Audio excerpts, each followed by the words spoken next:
Welcome to our mini course, Adoption Matters, How to Talk About It.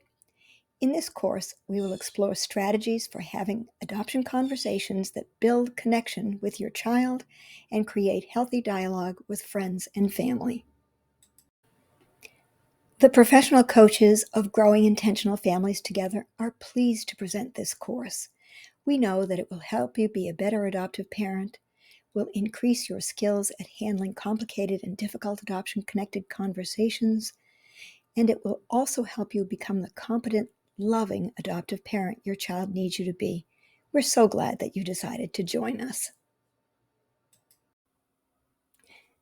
Hello, I'm Gail Swift, a certified adoption coach, an author of 3 award-winning books on adoption, and an adoptive mother to 2 now adult children who were adopted through agency-assisted domestic adoption. Parenting brought me great joy and purpose, and it was also a challenge that required all of our resources and abilities. My husband and I learned that adoptive parenting added factors that made the process of parenting more complicated than parenting a child who might have been born to us. So now you know a little bit about me. I'll be your adoption coach for this course. Let's get started. At the risk of stating the obvious, adoption is a family experience. Yet people tend to think of adoption primarily as affecting the child being adopted. In fact, it's a major influence in the life of every family member. Each person needs to learn how to talk about adoption, both within and outside the family. In this presentation, we'll explore how to talk about adoption with intention and skill. Even though it is important to talk about adoption, families sometimes avoid talking about it. Adoption is a bit like the proverbial elephant in the room. It's a big presence. Folks know they should be talking about it, but often struggle to know how and when to start these vital conversations. Adoption often remains an invisible, uncomfortable, or taboo topic because people turn to us for guidance about how to open these conversations. We know that adoptive parents often find it hard to talk about adoption with their kids. What pushes parents to avoid talking about adoption? How is it possible that something so significant gets swept under the rug? Well, perhaps because they find it awkward, uncomfortable, or perhaps even painful to begin, especially for adoptive parents. Uncomfortable or awkward, these deep and brave conversations are essential to your child's mental health throughout his life. The ostrich approach doesn't work for adopted kids.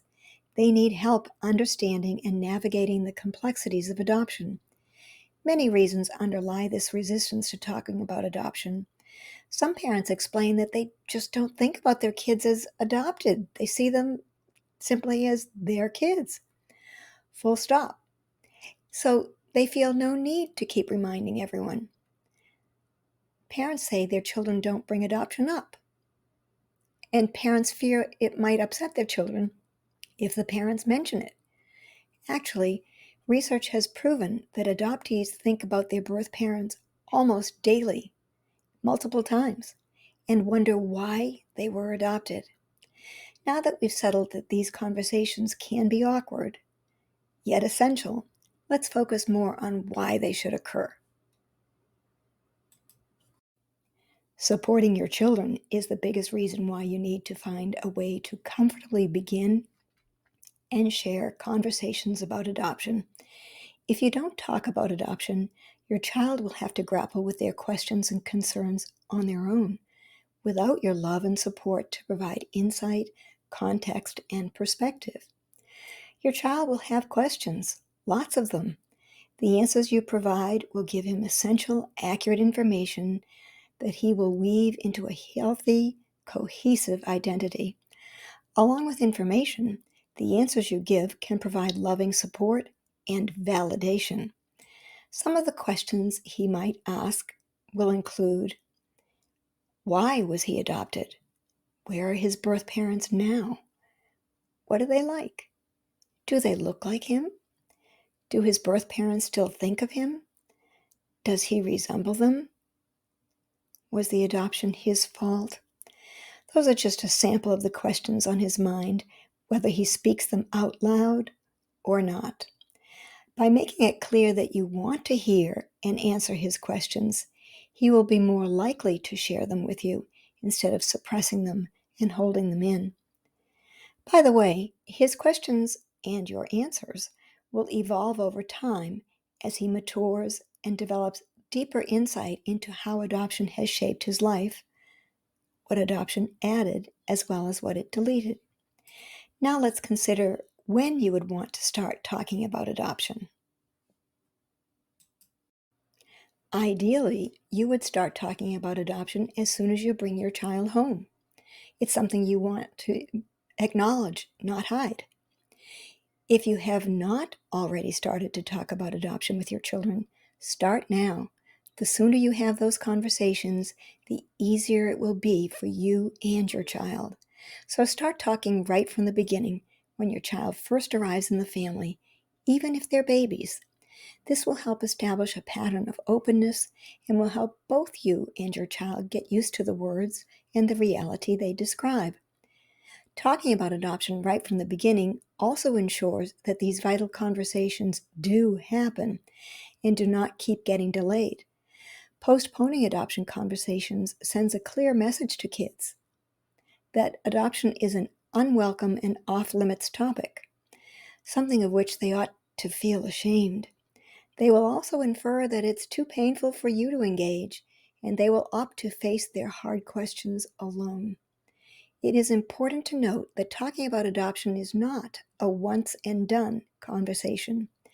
Rather, it is an ongoing, lifelong discussion in which families routinely encourage and engage in an exchange of thoughts and feelings, and that it feels normalized to do so. Talking about adoption will get easier with practice. As you think about the questions your child might ask, what other things would you want to be aware of? Your child needs you to learn how to talk about adoption in a way that invites open dialogue.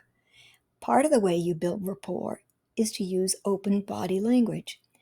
This means that you want to be mindful of your tone and volume as well as your word choice. Be aware that your body language will speak louder than your words.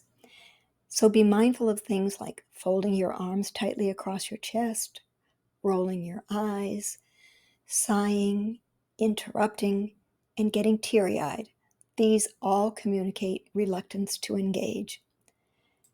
Remember that it's essential to encourage conversations about all aspects of adoption, the happy and the sad, the gains and the losses. Of course, talk about the excitement, joy, and love you feel for them and how earnestly you work to bring them into the family. Make it clear that because adoption enabled you to become his parents, you also gained some significant benefits from adoption. He was not the only one that gained things. Remember to make the conversations child-centric. Don't keep them focused on you and your needs and your fulfillment. If you tend to get emotional when discussing your child's adoption, process your grief and loss issues with a therapist or coach instead of burdening your child with it. Avoid making conversations all about how you sacrificed to accomplish their adoption or how unhappy you were until they came. You do not want them to infer that your happiness is their job and responsibility. Research has proven that young adoptees tend to fault themselves as the cause of their needing to be adopted. Obviously, that's not the case, so it's essential that parents convey that it was an adult-driven choice due to his birth parents having so many challenges that they could not safely take care of their child. Not a matter of not wanting to do so, simply a matter of being unable to do so. Welcome their questions. Be glad to provide them with the answers they seek. Keep in mind that you always want to reply truthfully and age appropriately. Share information gradually and add detail as they grow old enough to understand it. There are many kinds of conversation about adoption, and each requires a slightly different approach. Let's consider that next. Telling is a charged word in adoptive family life. It has distinct contexts, too. For example, telling your child, telling family friends, telling acquaintances or strangers. Telling happens in another, often unconscious context, what we tell ourselves as adoptive parents. What's told changes with each context. First, by talking about adoption when your children are tiny, you all get more comfortable with talking about it. This also ensures that they get the support they need throughout their growing years as their understanding of adoption matures. Tell them their story with age-appropriate detail, and experts recommend that you tell them their whole story by approximately age 12, just before adolescence sets in. Speak respectfully about their birth family, because after all, they are an inextricable part of your child. As we've mentioned, it's important to be truthful, even about the difficult or painful stuff. Just be sure you do it in an age-appropriate way.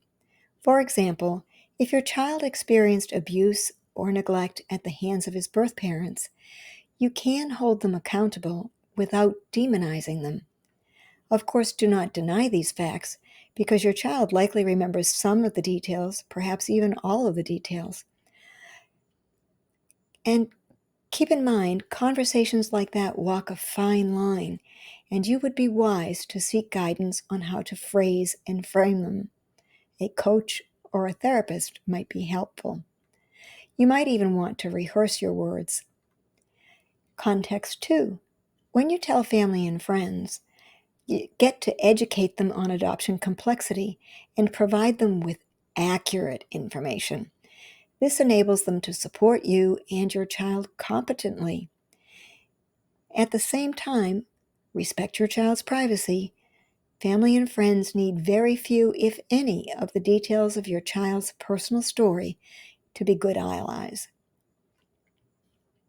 Context 3. Regarding telling, that centers on how you tell folks outside your intimate circle. Get comfortable with limiting what, if anything, you share. Tell people that the information they seek is personal and therefore private. An additional type of telling is what you tell yourself about adoption. Move beyond the myths and acknowledge the complexities and hard realities even in your own mind. Your intentionality and awareness will benefit you, your child, and your family. Let's consider telling your child his story. Expert research and the lived experience of adult adoptees proves that it is absolutely necessary to tell your child that they were adopted, and tell them early. This will ensure that you don't put off the telling until your child is older and would feel devastated by your lack of transparency. More important, it prevents your child from learning that they were adopted from people who might provide the information without context or kindness. It's far better for your child to hear it from you, the parents who love them. It is our experience that adoptees whose parents hide their adoption experience a catastrophic sense of betrayal that often results in a fracture of the parent-child relationship, frequently leaving it irretrievably broken. Research has proved that children intuit that they were adopted and/or feel different from their adopted family, even if parents don't confirm and/or deny this fact. You cannot hide this reality from them in this day and age. This is an essential conversation that you need to share with your child so that your bond can be established on truth and trust, two indispensable traits of healthy family relationships. If you choose not to talk about his adoption, your child will infer that adoption is shameful, something that ought to be hidden. Remember, your child's story belongs to him. It's not for public discussion, and since it is his story, he will eventually need to know the whole story. This will help him make sense of his life. Dole it out in age-appropriate pieces as he grows so that he can gradually learn and process the information. As we mentioned earlier, most professionals recommend that you share all the pieces of your child's story by the time he's 12 years old. This allows him to process the facts before adolescence and before he begins the hard work of identity formation. Always tell the truth, even when it comes to painful or traumatic information.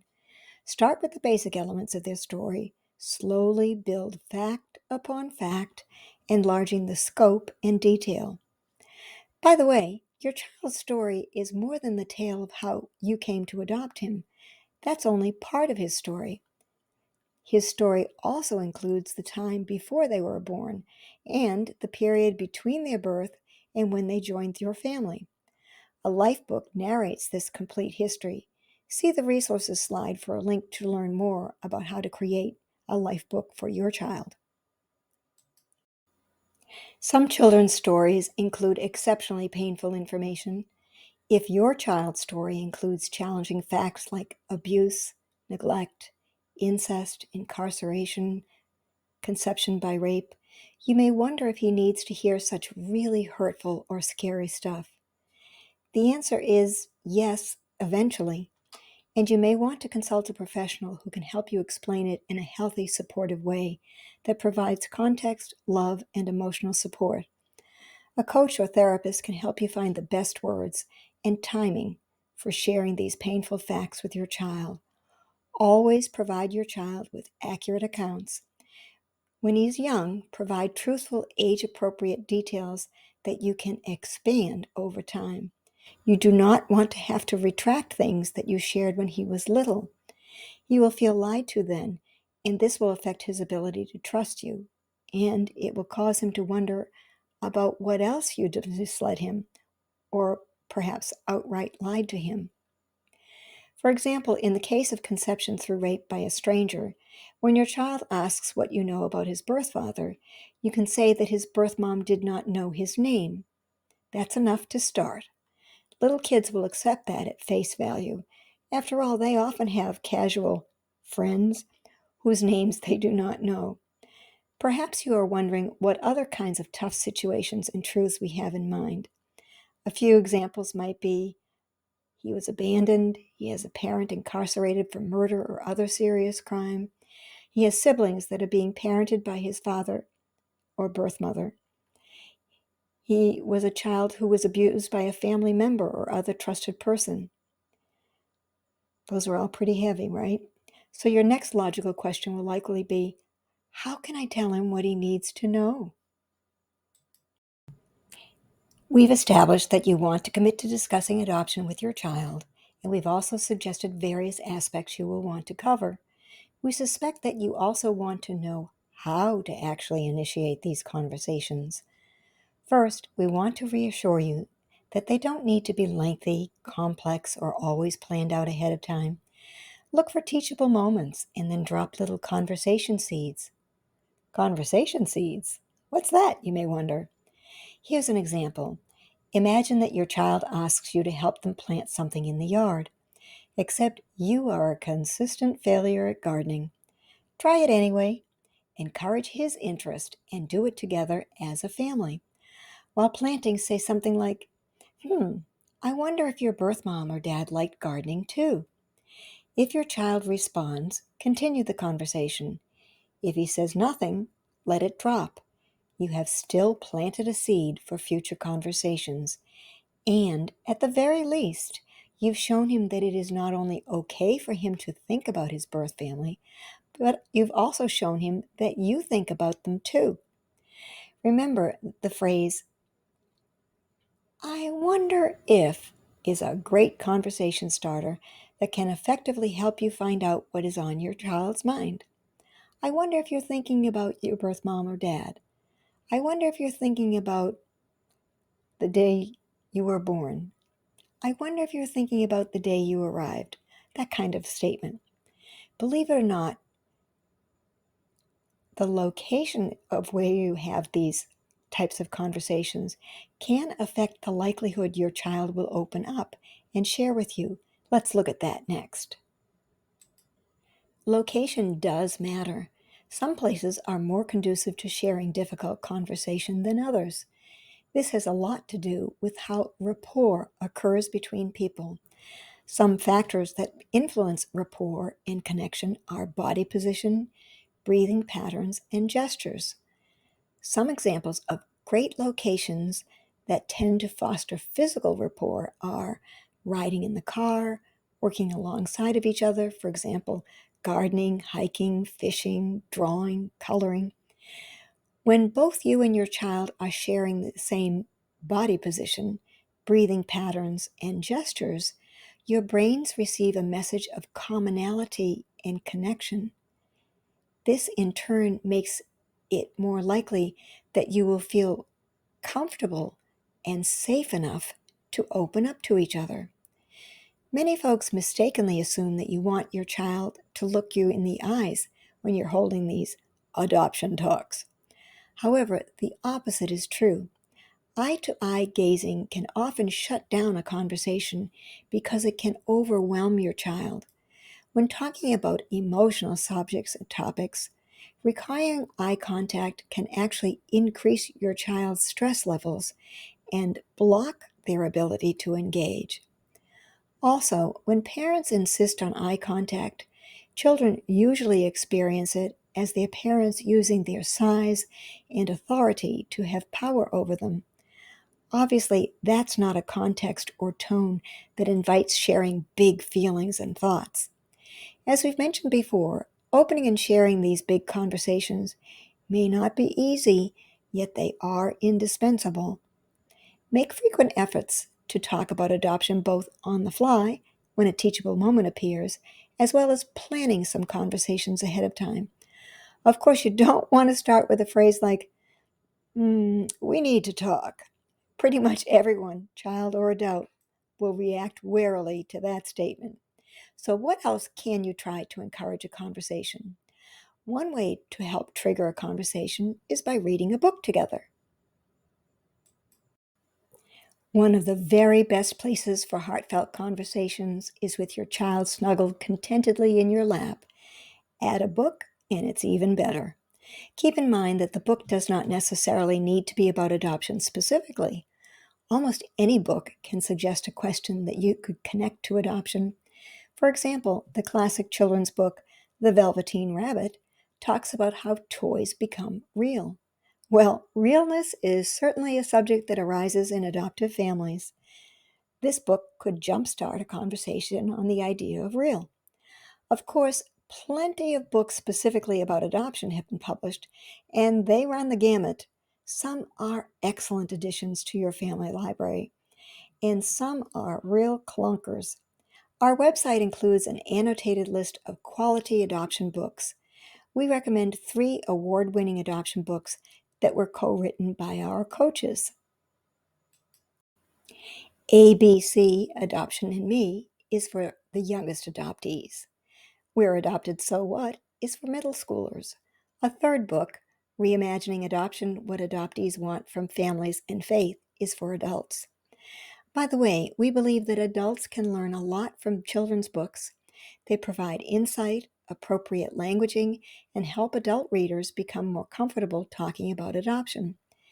It's a significant part of your family's life, so it is quite helpful to become knowledgeable and comfortable with all the nuances, complexities, and points of view of all members of the adoption triad. And in case you're not familiar with the term adoption triad, that means birth parents, adoptees, and adoptive parents. We also strongly recommend 4 other books. 1, Telling the Truth to Your Adopted or Foster Child by Betsy Kiefer and Jane Schooler. Adoption is a Family Affair by Patricia Irwin Johnston. And 3, The Family of Adoption by Dr. Joyce McGuire Paval. And 4, The Open-Hearted Way to Open Adoption, Helping Your Child Grow Up Whole by Laurie Holden. The resource slide includes clickable links to these books. We believe every family's adoption library should include them. To learn more about how to identify good selections for your family library, check out our mini course, The Family Adoption Library. Another important book to consider is Journey of the Adopted Self by Betty Jean Lifton. Internationally renowned psychotherapist and writer, she was also an adoptee. In her book, Lifton presented the concept of the ghost kingdom. Ghosts, you might wonder. Most of you have probably never heard of the ghost kingdom, and yet it is a strong presence in adoptive families. It will help you and your child to understand it well. The ghost kingdom refers to all of the people whom adoptees, birth parents, and adoptive parents think about, yet who are not actually physically present in their lives, yet are still strong emotional presences. Betty Jean Lifton asserted that, quote, the story of adoption is a ghost story full of fantasy, mystery, and missing persons, who for the most part are as if dead, yet unlike respectable ghosts who are unambiguously dead. These ghosts spring from the depths of the unresolved grief, loss, and trauma that the adoption triad has experienced. They represent the lost babies, the parents who lost them, and the parents who found them. They are consigned to a spectral place I call the ghost kingdom. Closed quote.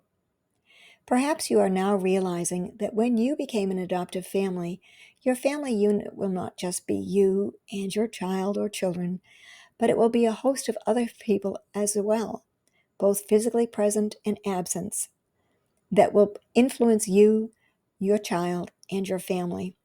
The best thing you can do is to explore these unseen presences. We also encourage you all to befriend your ghosts. Reflect on how they shape your thoughts and feelings, and notice how it influences your family dynamics. Let me share one example. Even after you adopt, it is likely that you still wonder about the child you dreamed of conceiving, but to whom you never gave birth. Similarly, your child will wonder about how his life might be different if he had been raised by his birth parents. We often say that adoption is a family experience and that anything that touches one family member influences the entire family system, and it is true. Since we are all part of a family system, it is important to embrace the three perspectives of your entire family: your child, yourself, and your child's birth parents. You are all in it together. The more you know, the smoother your family journey can be. At Growing Intentional Families Together, we use two taglines very frequently. One is, adoption matters. Read about it, learn about it, talk about it. We believe this course will help you do all of that. Another thing we know is adoption attunement parenting grows happier, healthier adoptive families, and we encourage you to become a fully adoption attuned, high AQ family. Our colleague Sharon Butler Obaze is not only a coach, she is also an adult adoptee. Although Sharon can't speak for every adoptee, her insights offer a unique and valuable perspective.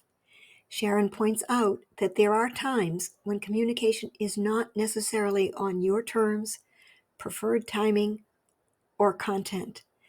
Next, we'll hear her thoughts on this. Someday, you'll be in a store when a stranger looks at you and your child. Then, without thinking, they'll say something that refers to how your appearance differs from your child's, especially if your adoption was a transracial adoption. Your child is so cute, and I don't see color when I look at him. This type of statement is hurtful because it denies the child's race. It is based on an underlying bias that assumes everyone can assimilate into the dominant culture. Rude comments can refer to your child's race or any other physical attributes that differs from your appearance.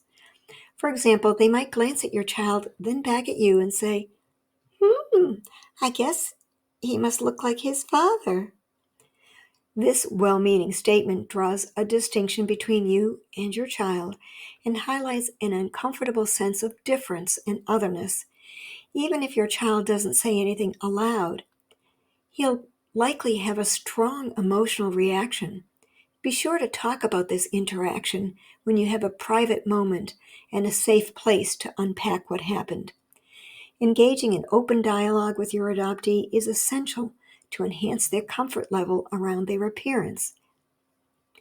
Openly discuss their differences and how to address any microaggressions they may hear from others, and you can be sure they will hear them. Role play with your family and determine what response works best for you. Help your adoptee understand that their appearance is beautiful and part about what you love and value about them. Next, we'll hear from Kim Noeth, a birth mother and also one of our coaches. Kim's insights are based on her personal experience as a birth mom, as well as the experience of thousands of birth mothers with whom she has worked as the founder of Birth Moms Today. Now let's hear what Kim has to say. Like all other major parenting decisions, the birth parents will defer to the adoptive parents, trusting that they will approach telling their child that they were adopted at the right time with wisdom and love, representing them in a good way to the child. It can be helpful to reassure the birth family by letting them know when you spoke with the child and how the child felt upon hearing the information. This will alleviate any unnecessary burden being carried by the birth parents, as they have anticipated this day, trusting you will follow through and know the right time to share this with your child.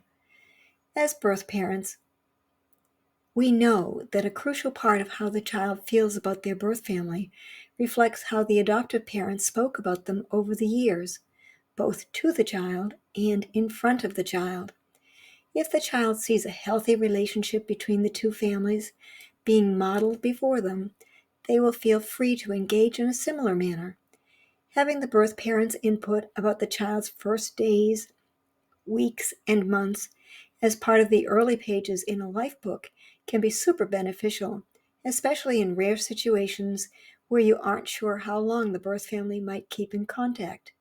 You will have preserved that piece of history and their origins for the child. We invite you to reach out for individual coaching.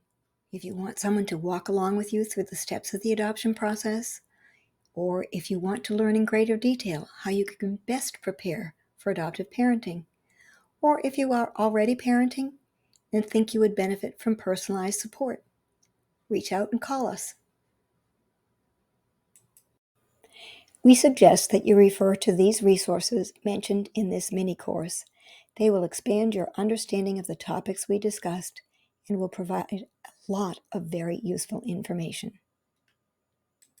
This course was created by Growing Intentional Families Together, LLC. The information provided is not intended as medical, therapeutic, or legal advice. This presentation may not be shared or broadcasted without written permission. Address inquiries to us at adoptioncoach@giftfamilyservices.com. Thank you for listening. The coaches of Growing Intentional Families Together are committed to supporting, preparing, and educating prospective and current adoptive parents because we believe that when you know more, you grow more. Our courses are rooted in our lived expertise as an adoptee, a birth mother, and adoptive parents, coupled with our professional training. We have experienced adoption from every angle. Use discount code GROWNOW to purchase your next course with a 10% discount. Because you need more than love,